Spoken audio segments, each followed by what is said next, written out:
Merciful aliens brought a swift end to civilization. The sidewalks disappeared or were eaten. The aliens, viewing all this, decided to replace civilization with a completely accurate model of civilization using only carrot sticks. Civilization was then called into question as carrot stick people created carrot stick atom bombs to destroy other carrot stick people. They looked for ways to start fights with one another and steal one another's oil. And seeing this, the merciful aliens decided to wipe it all out again.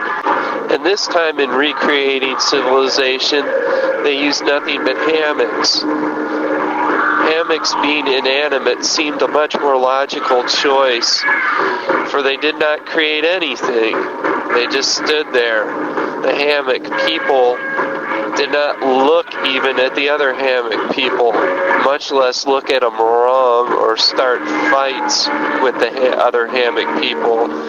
The hammock oil stayed in the ground where it belonged.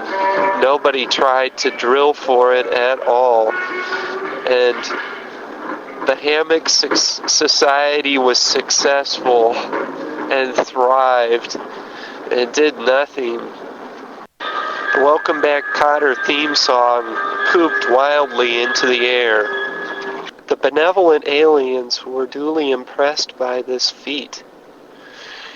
They produced a chainsaw and began hacking up their hammock society. Although it functioned well, they began to think about now sculpting a society out of piss. But then they realized a society made out of piss was exactly what they had started out with, and they abandoned the idea and decided to make Pop-Tarts instead. Pop-Tarts, of course, are made from air, violence, 24 grams of saturated fat, teeth, more air, more teeth, and 17 promises from the book of Job that never ever came true. The teeth and air were fashioned from rope. The rope was made of dirt. The dirt was made from air. The air in turn made from rope, and the rope made from dirt, the dirt made from air, etc. The benevolent aliens ate their Pop-Tarts that they had created. Then they sat to ponder what they should do next about human civilization. They determined that they would put it back the way it was originally, with people fucking everything up, ruining the world. After all, they put it there in the first place. The humans, so gleeful to be back in their original realm, started to destroy everything, and it didn't take long before the planet was gone. They were so thrilled with their achievement that they wrote letters home to Mom to explain what it was that they had done. Everybody was so happy. The planet had disappeared. Floating in space, the humans wondered what to do next. Could they get to the moon and ruin that too? It was certainly worth a try, and they weren't about to stop now.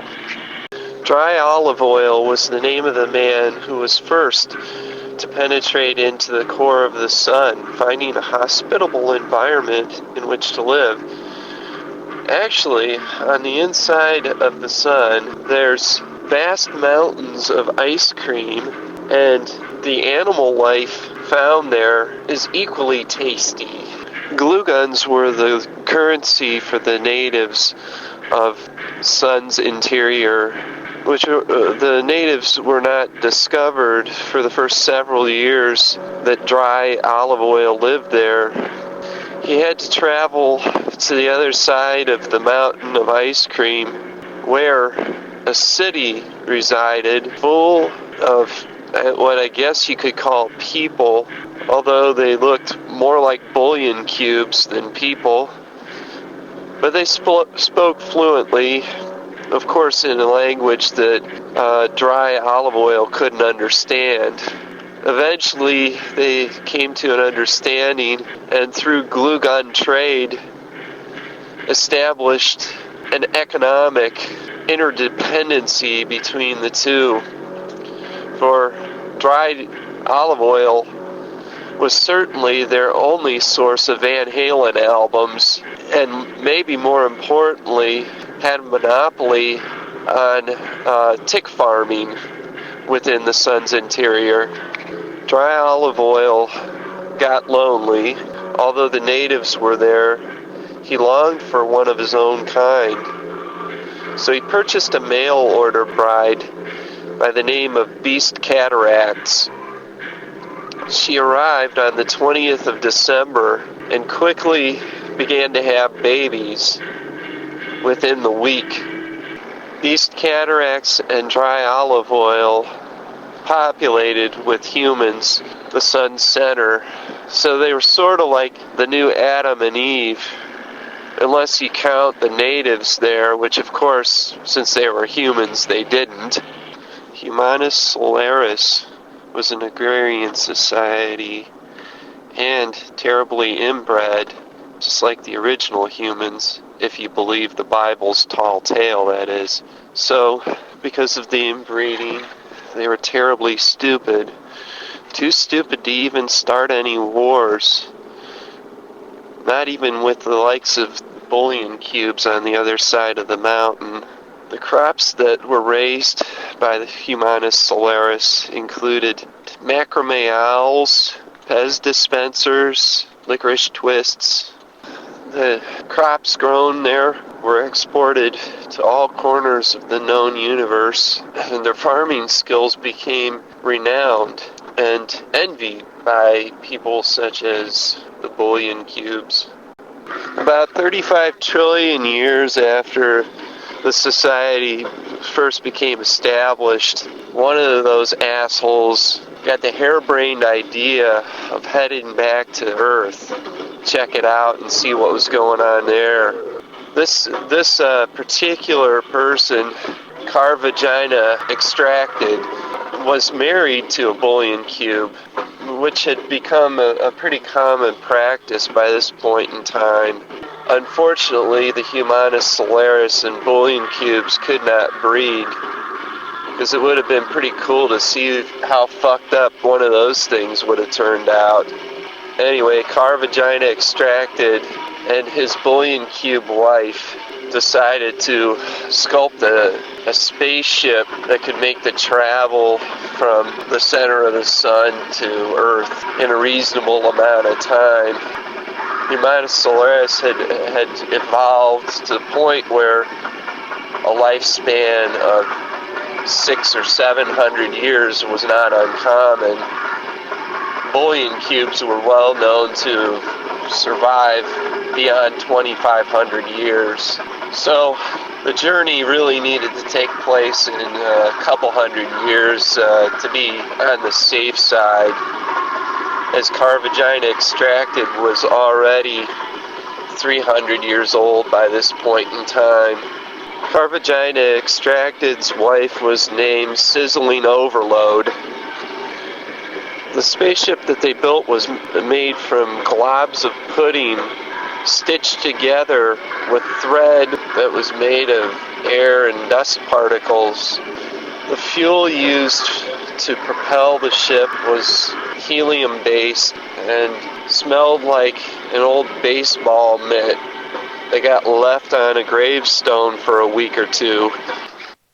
The maiden voyage of the spaceship back to Earth was on Tuesday, and as planned, it took 187 years to make it to Earth, during which time Carvagina Extracted conducted experimentation on the possibility of artificially inseminating the bullion cube with a mixture of Elmer's glue and thumbtacks.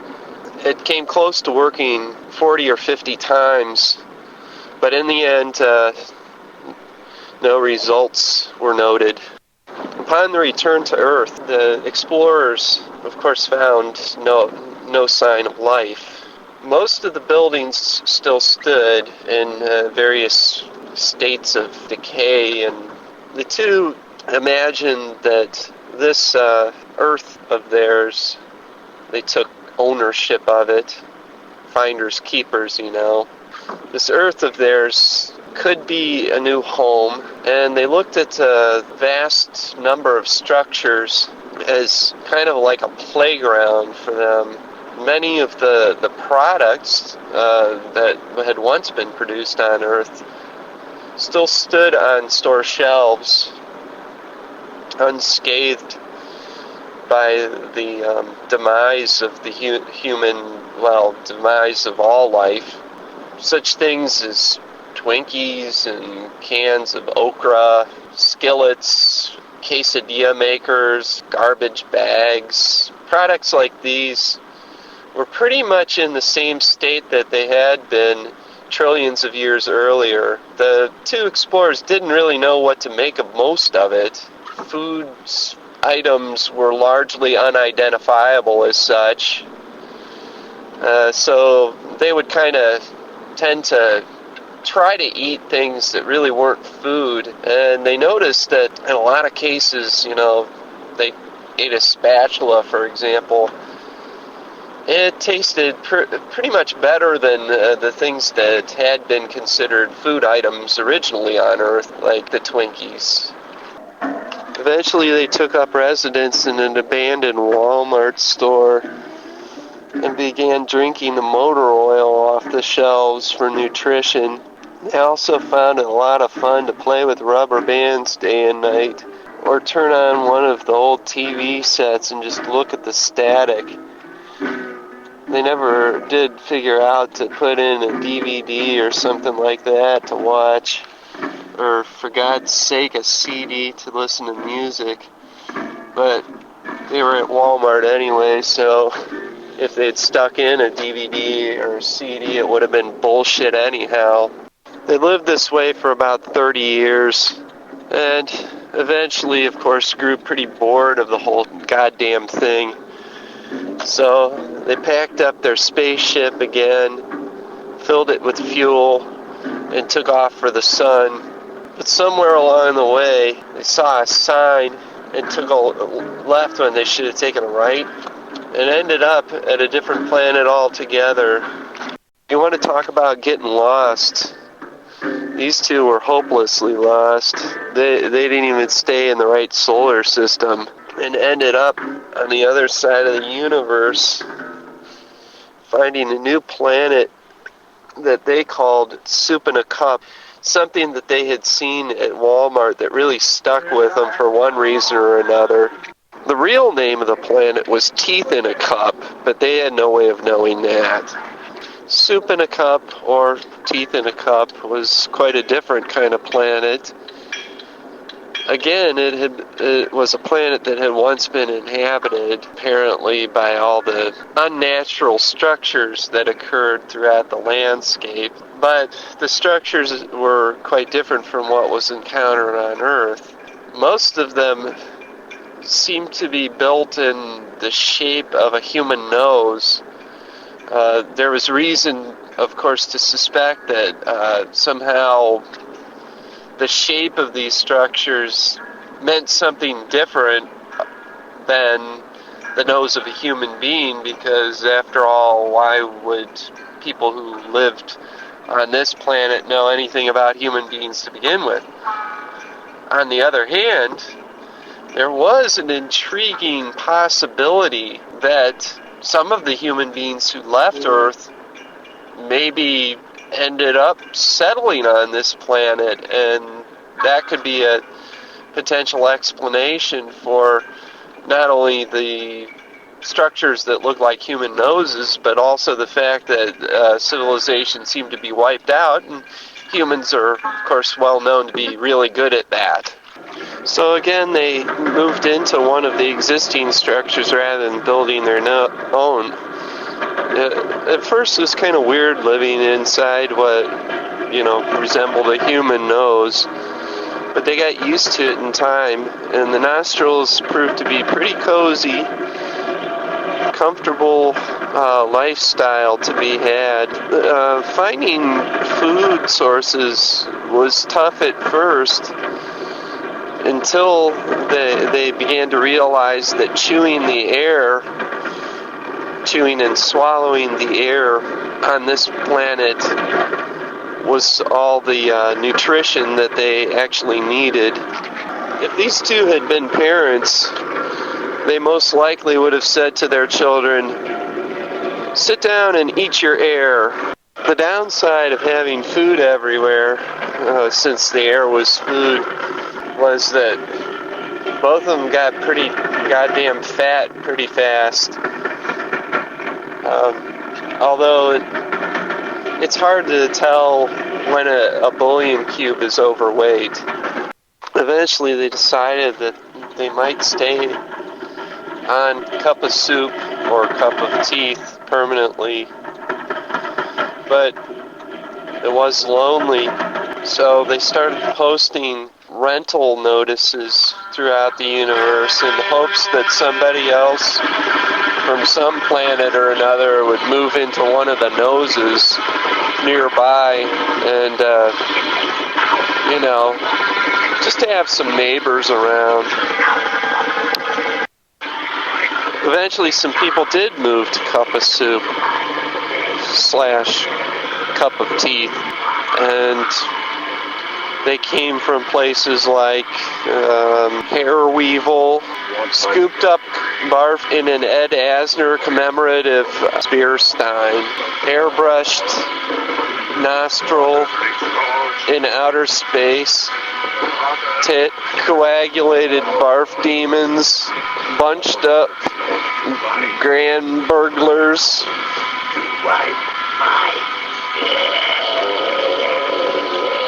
squid delight. With so many new people living there, they had a grand reopening celebration. Everybody in the universe was invited. It was pretty crowded that night, and they should have invited some of the people from the unknown universe. Why do the people in the unknown universe always get ignored? At the party, another transplanted human, no disappearing vomit, got so drunk off of turpentine and wax sealant that he declared the universe his. Again, not an uncommon move for humans, but this time it pissed the wrong people off, and a war was declared in the name of ownership of the universe. Now, naturally, with so many people liable to stake claim for ownership, it became quite a huge conflict. Though it seems like mostly human beings were the ones willing to stake such a ridiculous claim. Other beings generally wouldn't make such an absurd claim, but humans, always willing to one-up one another on stupidity for stupidity's sake, ran around all claiming that they own the goddamn thing. The war raged for 67 trillion years, but it was a different kind of a war because most of the humans staking claim to ownership of the universe, they didn't live like next door to each other or even across the ocean. They were across millions and millions of miles of space from one another. So this war was generally fought by writing each other nasty letters and hurling insults about. The agreement was that the most insulting letter would decide the ownership of the universe for the letter writer, decision going towards the letter writer. But who to judge? Well, unfortunately at the time, God was away on vacation, so for these 67 trillion years, that is. So they had to find somebody else to judge, and who would be impartial about such a thing. Well, as it turned out, there was a particular planet of beings that could be impartial about anything, including ownership of the universe, which of course included their planet. These beings gave themselves no name. Their appearance was something along the lines of potato peelings, but not dirty, after they've been scrubbed and most of the eyes had been taken out and then peeled. Some people take the eyes out of the potato before they peel it for some reason or another, and that's kind of what these beings resembled. In the end, the letter that was the winning entry into the war was written by Hugh Henry Chuckwagon, who lived on a planet west of amphibian tropic underpants menagerie tit vehicle ball. Dear Sirs, the letter read, Marmalade has attacked me, and I resent it thoroughly. I am about to put postage stamps on your butt. If you do not find this offensive, then you are not worthy of my consideration. My teeth are bigger than the White House, and whiter. They harm you in many significant ways. Stick that in your pipe and blow it, you rotten piece of filthy garbage. Sincerely, with all my love, Hugh Henry Chuckwagon. This entry was judged the most insulting, although in the years after the judgment was handed down, it's commonly become accepted that a more insulting letter was actually written by a man known as the Huguenot Mystery. And in his letter he wrote, Dear friend, Asparagus Booby, love the Huguenot Mystery. But at any rate, the war was over at this point. How this affected the universe, not many beings paid much attention to the ownership. They didn't change the way they lived because oversight was non-existent. There's no way for him to monitor all of his property at this point. So it's kind of like if during this time, if there's a person with no legs or any other means of transportation available to them, and say they owned property halfway around the world, what would they be able to do about anything that was going on their property? Nothing. So basically nothing much changed in the universe except for on this fucker's home planet where everything got all fucked up. He was your typical kind of despot, taking whatever the fuck he felt like taking from whoever he wanted to take it from. All the resources were his to play with as he felt. All the females were his to play with as he felt. All the money was his to do with what he wished. And the people of the planet got pissed. Some left, which they had to do illegally, and the ones who remained did what any good humans would do, started another goddamn war. The war on his home planet didn't impact the rest of the universe, though, because, like I said, they just elsewhere in the universe ignored the guy and his claim to ownership of the universe. But on this planet, the war was a more conventional type. It didn't happen by letters this time. Instead, they played lots of hopscotch to decide the victor. The hopscotch grids at this point had evolved to be far more complex than they were in, say, the 20th and 21st centuries. One of the spots would be a picture of Ed Asner or something like that.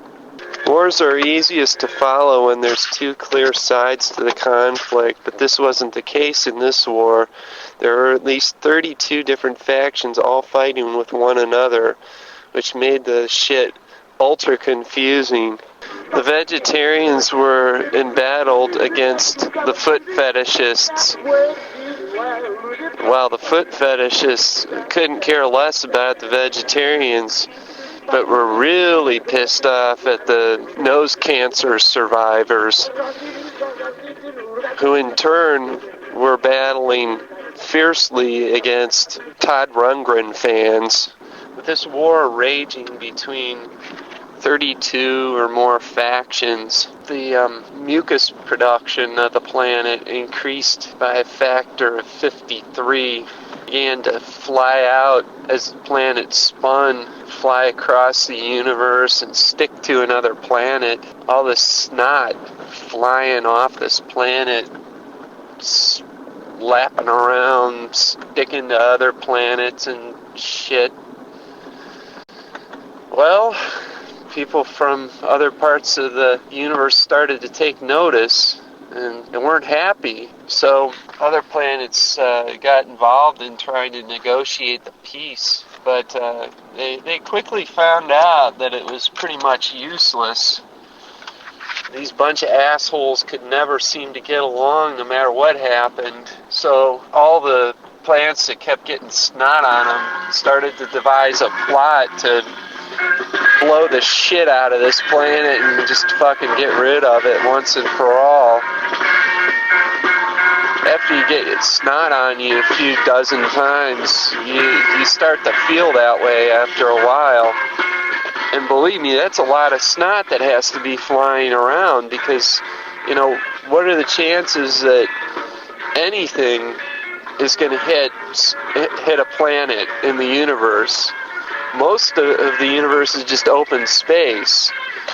So you got like a very, very slim probability of ever being hit. And if you've gotten hit a dozen times already, I mean, that's a shitload of snot flying around then. The planet by now started to become known as Mucus Q Mucus by the rest of the universe, replacing its old name for obvious reasons. Once the plot to blow up Mucus Q Mucus had been formulated, the 18 planets that had been instrumental in the draft of this resolution took it before the governing body of the universe, which was called Pickle Charged Diaper Rash, residing in a nebula out past New Jersey somewhere. The governing body quickly rejected the proposal. Obviously, it was thought to be cruel and unusual. Not everybody on the planet was a complete asshole. The warring factions constituted about 80% of the population of the planet, but the other 20% was more or less innocent of any wrongdoing or significant wrongdoing at the very least. So the governing body felt like this was just an unsuitable plan and set about to devise an alternative with representatives of the 18 planets.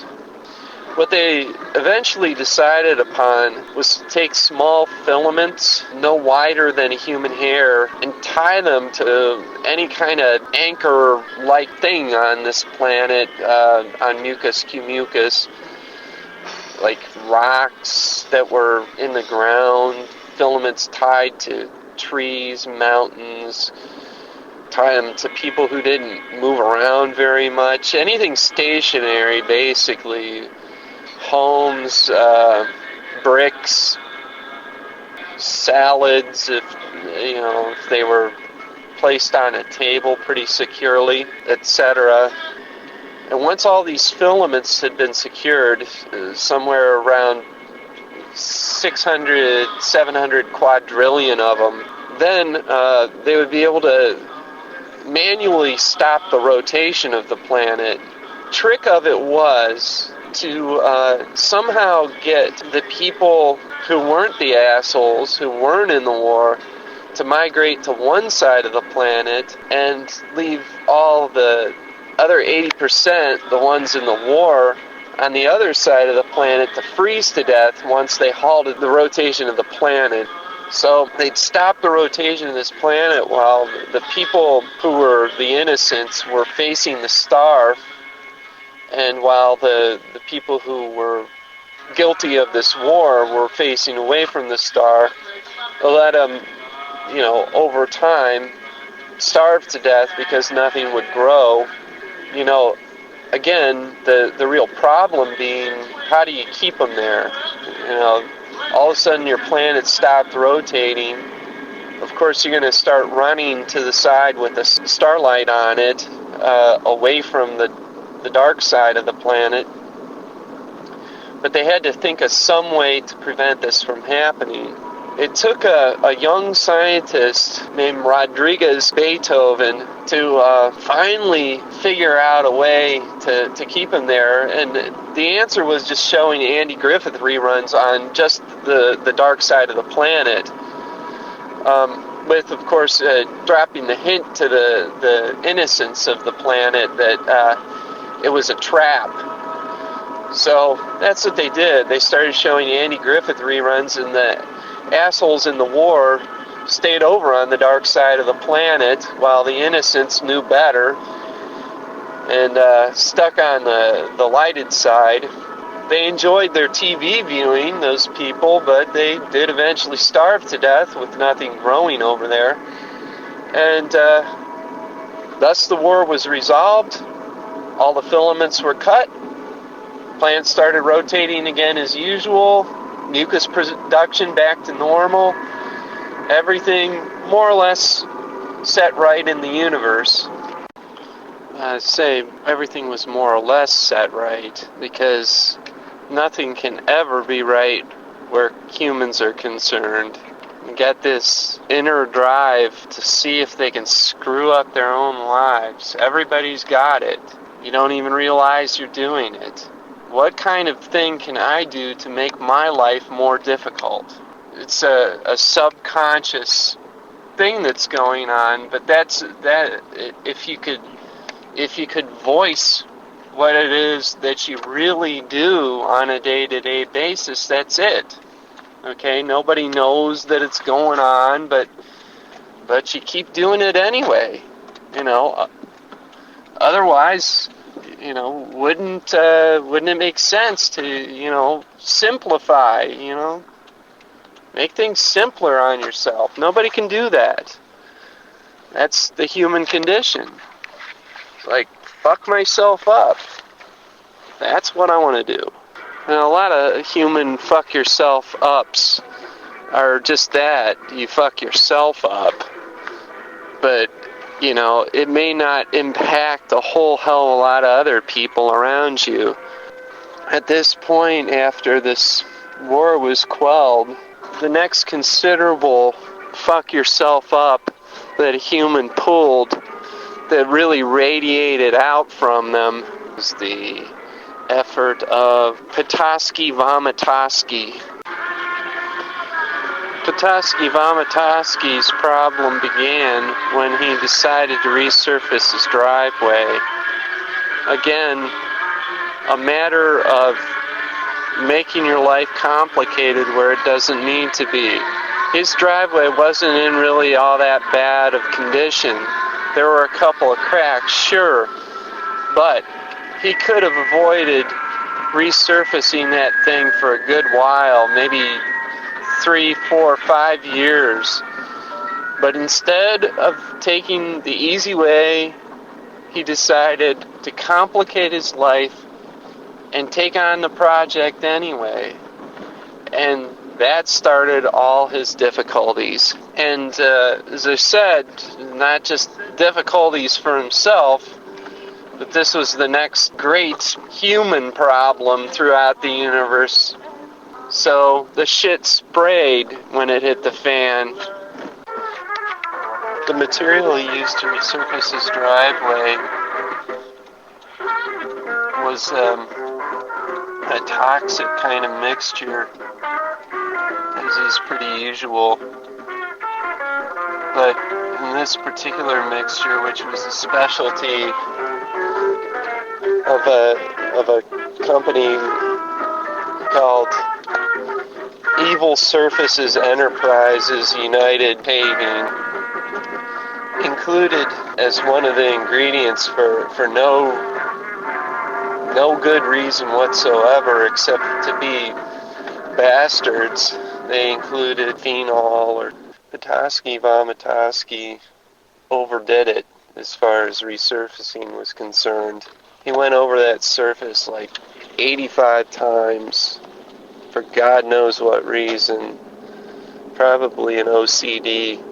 And so much of that phenol was released into the atmosphere. The inhabitants of the planet were all walking around in a permanent stupor. It really kind of resembled Earth from the 20th and 21st century, where people wandered around in a stupor of shopping and watching sporting events and going to the movies and buying Britney Spears albums. But here it was a little bit more serious, because this planet was the location of the governing body that vetoed the plan to blow up that one planet. So now all of a sudden the governing body of the universe was in a permanent stupor and couldn't govern correctly. Thus there were repercussions throughout the universe. With the governing body essentially asleep, the humans throughout the universe saw their chance to act up. They knew that there were no longer any repercussions for whatever kind of idiotic behavior they decided to pull. So, throughout the universe, wherever humans were to be found, which was now almost everywhere, these jackasses started to wreak havoc, just like their DNA had always conditioned them to do. It had been a really long time since anybody had made a nuclear bomb, and they'd read all about it, and they were itching to get back to it. Sounded like so much fun. A bomb that could cause that much destruction. How could you go wrong? They'd heard about Nagasaki and Hiroshima and all the other times that nuclear weapons had been used, and they thought it sounded just swell. So many nuclear projects started springing up at this point. Long-range missiles that could travel between galaxies started to be built. They didn't know what they wanted to use them for, but they knew they had to be good for something. The way that they propelled rockets between galaxies, that was the real trick of it. It was hamburger propulsion systems that came up with the secret formula, ground chuck. Ground chuck was more explosive and powerful and deadly than any other fuel.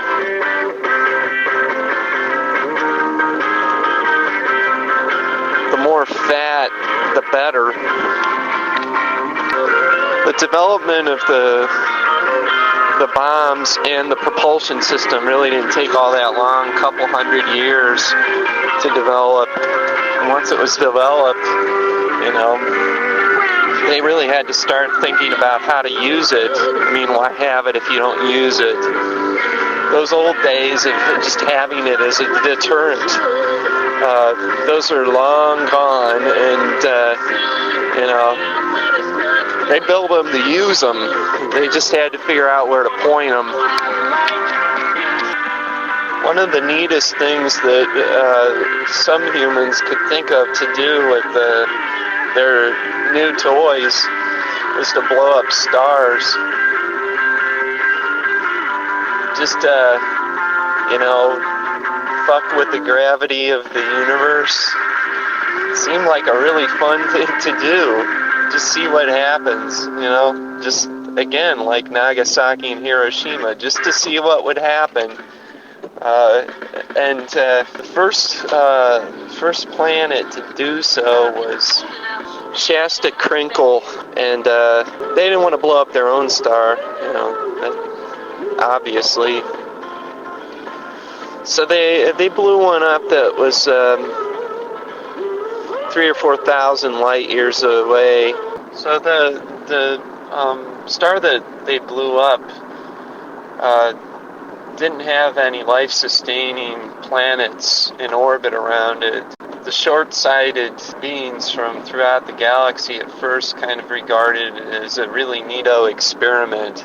But, of course, they came to understand that it made a difference anyhow, because gravity was all messed up, and because of the shift in gravity, these other stars started bouncing into each other. They would like run into each other and bounce off and go the other direction.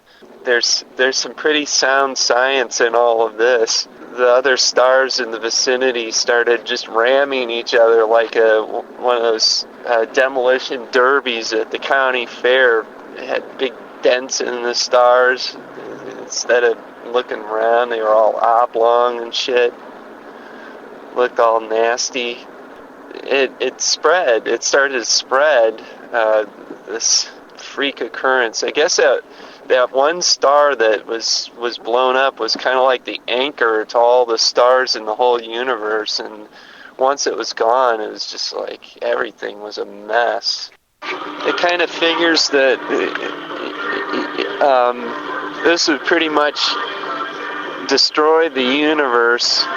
All these stars flying around, bumping into each other and stuff like that. How could planets survive such an ordeal? But they moved in a pretty predictable pattern, and it was clear the predictions were written as to the paths of the various stars. And that same hamburger propulsion system that had been used to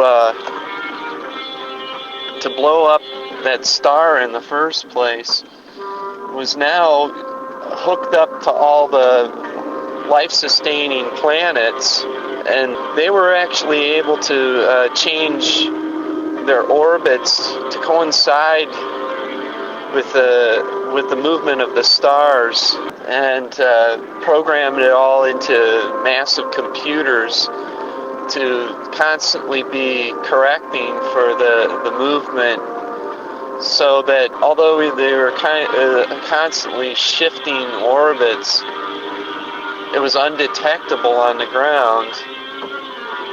The main difference was that there were like vast land masses that were no longer usable, because this is where the rockets for the propulsion system had been attached. So that was about all there was to it. I mean, they had to tear down a few Walmarts or whatever to accommodate that, but not a big deal really when you got right down to it. So the era of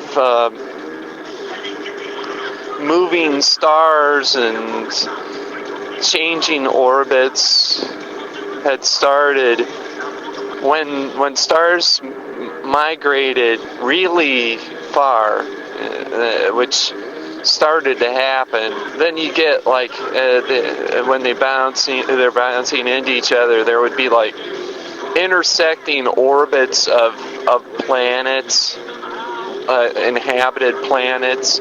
So sometimes they'd be passing by each other close enough so that people could give each other high fives as they went by. And it was pretty cool if you timed it right.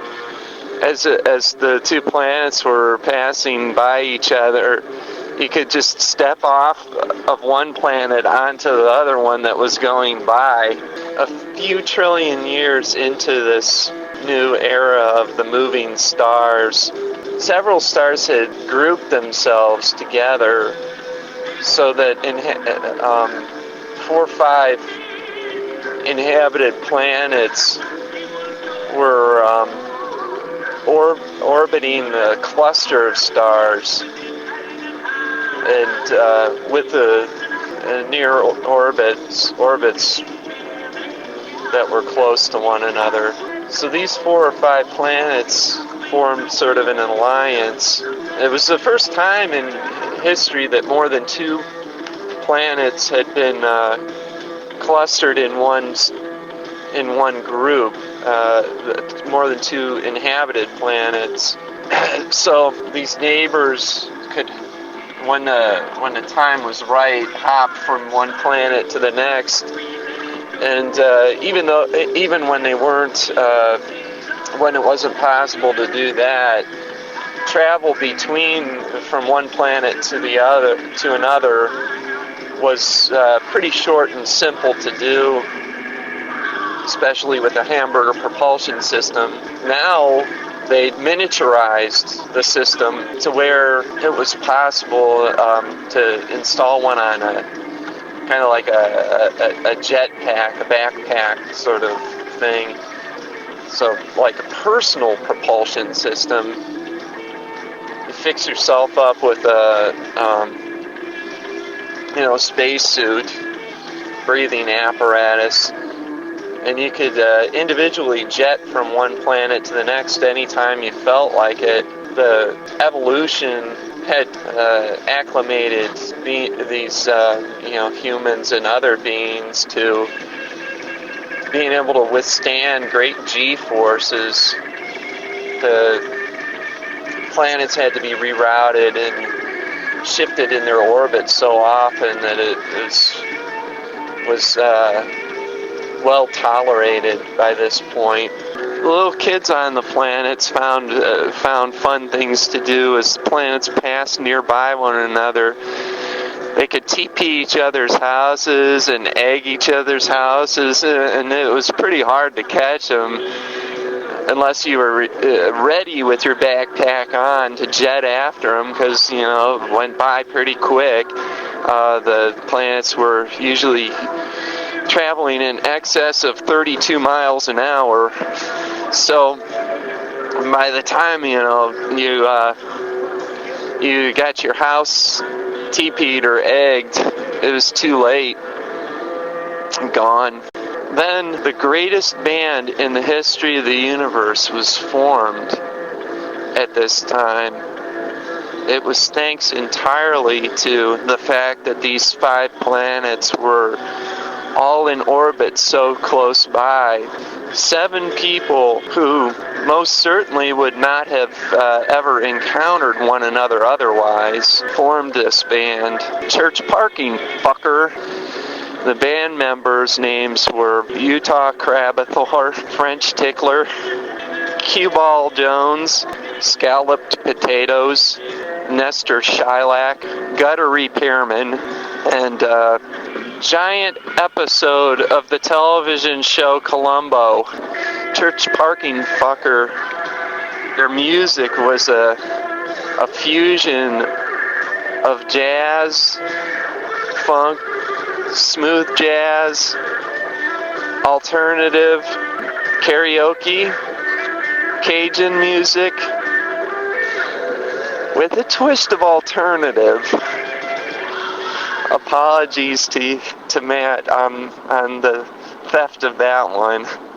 They started modestly by recording their own demos on a piece of dental floss, and then distributed it as a pack of chewing gum.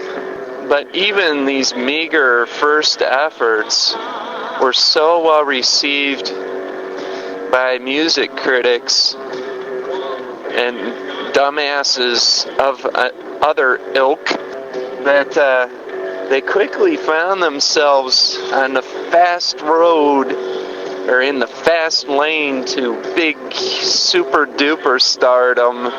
They became way bigger than the Beatles or the Frogs or Flotsam and Jetsam, bigger than the Trippy Ding Dongs or even the E Pluribus Unum band. And, well, God damn it, pretty soon everybody in the whole universe wanted to own their entire musical output, which within about 4 years of the band's existence had reached 38,000 songs.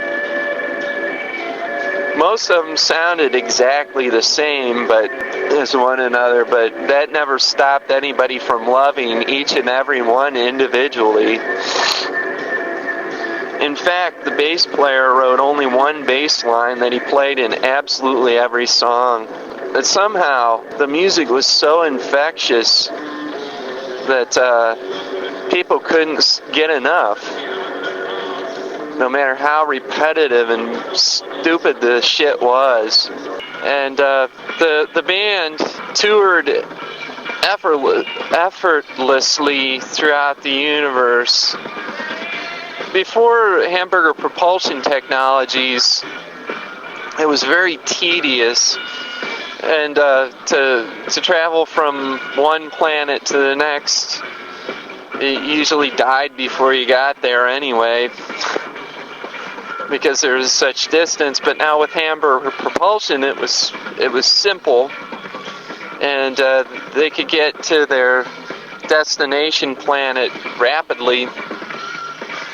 So the band toured every inhabited planet in just a 3-month tour, which meant that they were playing as many as 347 shows a day. Shows lasted about 25 seconds, which really didn't matter all that much, because as I said earlier, everything was pretty much the same shit over and over again. So they'd show up for like 25 seconds and play the riff, just hit a pedal, a repeat pedal, on the stage or whatever. Just start repeating. They'd walk out. Nobody even noticed that they weren't there anymore, because they were 7 really nondescript people. It's the kind of people that, you'd if you've ever been somewhere and there's a half dozen people in the room, there's always one of those people that you just don't even notice, and so you might come away from that situation thinking, well, there were 5 people in that place where I just was just now. Well, with a crowded concert venue,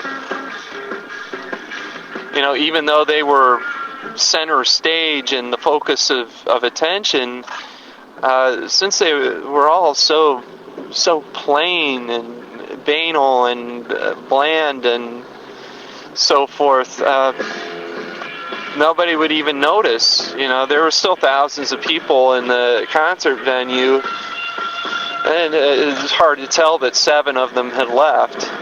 So this is how they accomplished the tour of the entire universe in a mere 3 months. Advertisers saw their opportunity in this band, with it being basically the favorite band of every single being in the universe. They realized that if they could start putting their ads into the band's songs,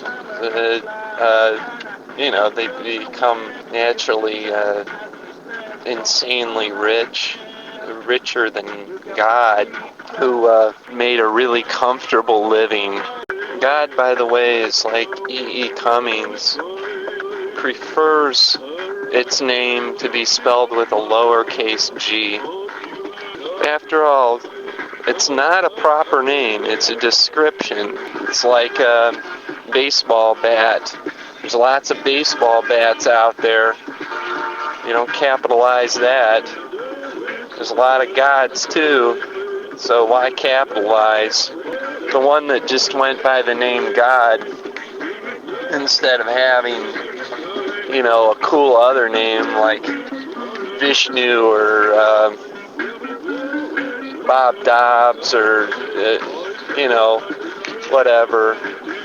The one that just went by that generic term realized it was a generic term, and so that's why lowercase g. Why didn't that God have a cooler name? Advertisers like Walmart by this point owned a number of planets and basically ran all interplanet commerce throughout the universe. Sam Walton had been resurrected from the dead with some of the money that Walmart had made. The numbers to describe the amount of money that Walmart had made by producing inferior products and selling them for way too much money, the numbers were unknown to most people. Scientific notation was really the only way to properly express these numbers. Trillions, quadrillions, quintillions. It wasn't even close to what Walmart now had. But too much was never enough, of course. So they started advertising through the band's songs. Even though there was almost no kind of business anywhere that they didn't already own. There were a couple of record stores here and there on a few planets, and I think like a burger joint or two that they didn't own, but pretty much everything else, all the universities, all the public schools, they were all Walmart enterprises, and they were all for-profit by this point in time. Hospitals were run by Walmart. There's no kind of feeling of guilt by any of the band members, including Walmart's messages in their songs. Of course, any kind of musical integrity had been removed during the 21st century, and now musicians were genetically predisposed to selling out in absolutely any way possible. If the promoters told them write a song about eating the ears off of a kitten, they'd damn well write that song. And in fact, that song had been written a number of times because for one reason or another, that was a special favorite topic of one of the large music producers in the industry. Concert venues these days, instead of like selling t-shirts and alcohol, sold tattoos of the bands and trepanations to expand your mind. And to be trepanned at one of their concerts was thought to be the best buzz available. So people who went to a lot of concerts had dozens, hundreds of little holes in their heads all over the place. Like keep on getting them until their skulls collapsed. It wasn't too much of a problem. Artificial skulls were commonplace, made out of unicorn bone. The unicorn farms throughout the universe. Unicorns were like the easiest animal ever to raise. So there's never any problem with having enough artificial skulls to go around. Eventually, somebody started to wonder where the artificial skulls were coming from.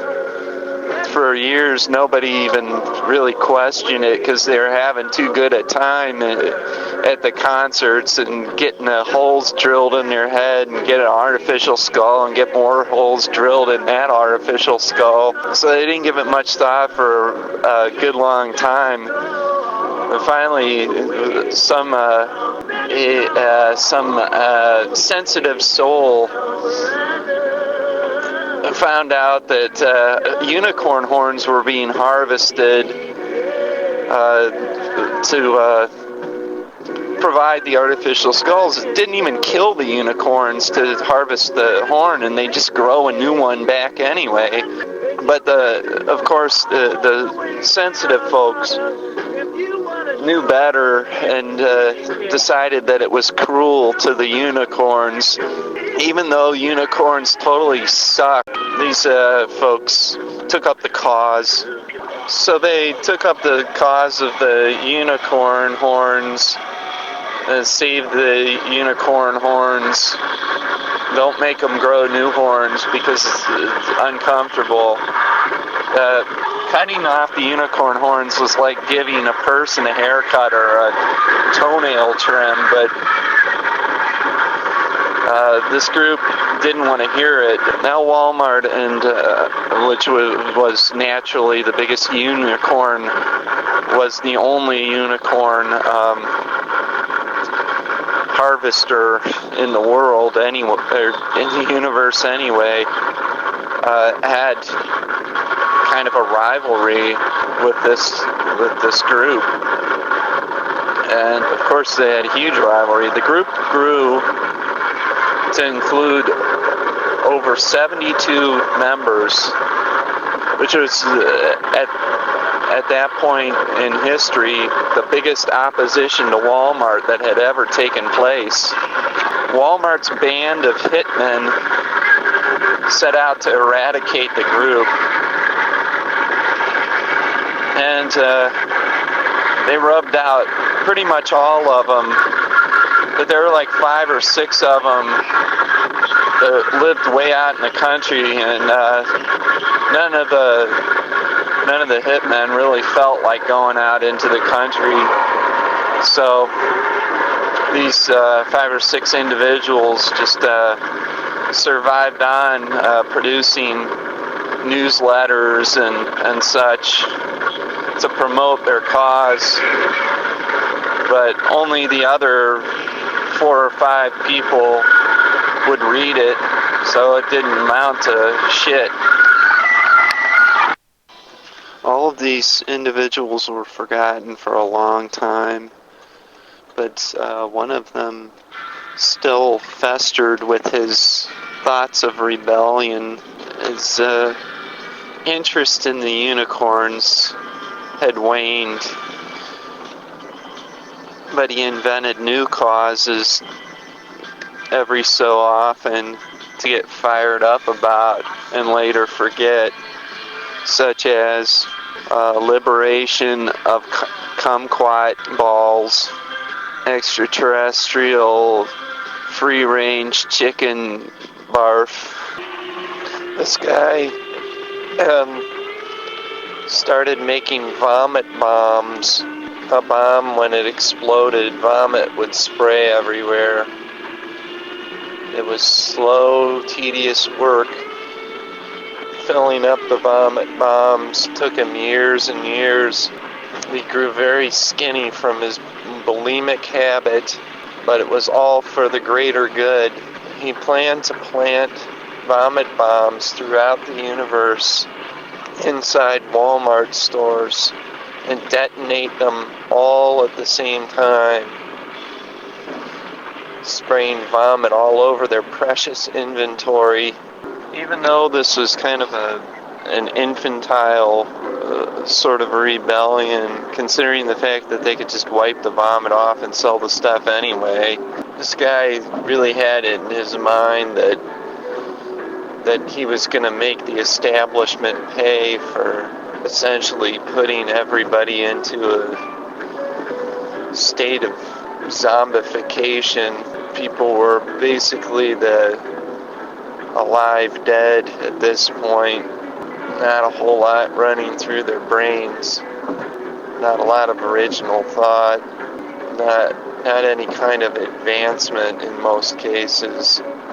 Since the invention of hamburger propulsion, science had more or less shut down throughout the universe. A few rogue scientists continued to work, discover new things, write about their knowledge, but very few people were willing to participate. No one read their work. Nobody shared in their discoveries. Nobody was interested any longer. So I guess he was thinking that this would somehow wake people up. Whether he was right or not, nobody would ever know. Although there was no one really close to this man, thought implants picked up on all his evil plans. And, it took a while because so many people in the universe to monitor that the governing body didn't really notice for a good long while what was going on. And they were still probably in that sleep phase. So it took a real long time for him to be found out. But he worked on his little project for a long, long time while still not being discovered. Eventually they did discover him and his gigantic stash of vomit bombs.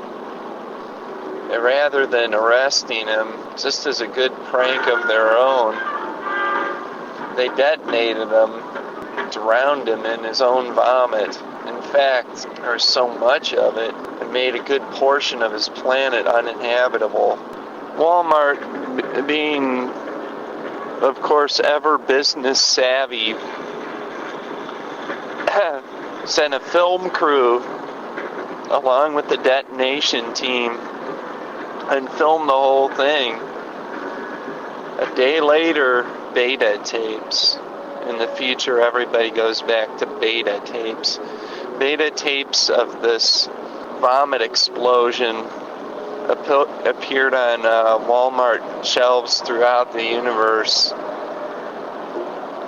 And it became the largest selling video in history overnight.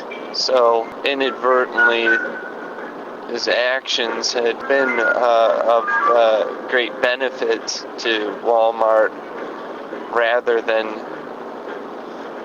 destroying their enterprise, or at least hampering it a little tiny bit.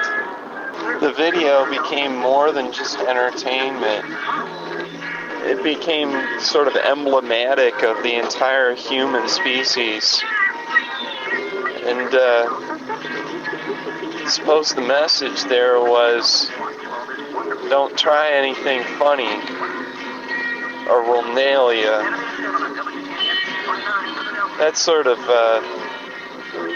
message had been delivered many, many times, but and in much the same way through entertainment, or under the guise of entertainment, I guess it would be.